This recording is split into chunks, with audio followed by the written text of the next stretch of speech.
if you're ever having a problem with your bump head and it's not bumping and bumping out in string, it could be because of the eyes that are just catching the string and not letting it come out.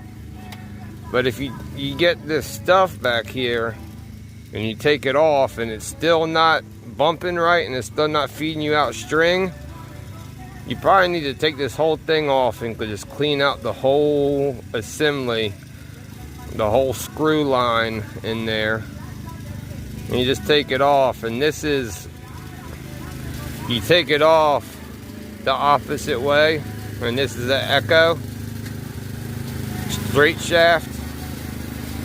But yeah, it's a little bit of helpful information. And instead of buying a $35 head, you can go on Amazon. They're cheaper heads, and the bump head usually goes out first. And you'll be surprised, like you'll think it's good, and then all of a sudden, boom. But if you buy them off of Amazon, you get like maybe 4 for $20. That's not bad.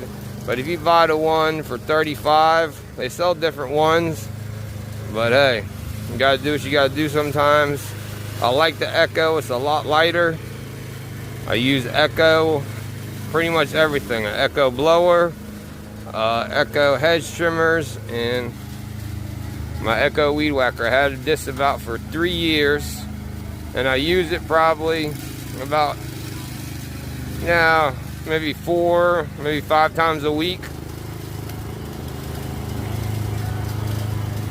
I haven't had to replace anything except for my throttle. The little plastic piece broke out and I had to replace that. That was an easy fix. But at first I was in a job and it broke, and I used super glue and baking soda, and that got me through the job. Then I fixed this piece and it broke off, but I can't find anywhere to buy that piece.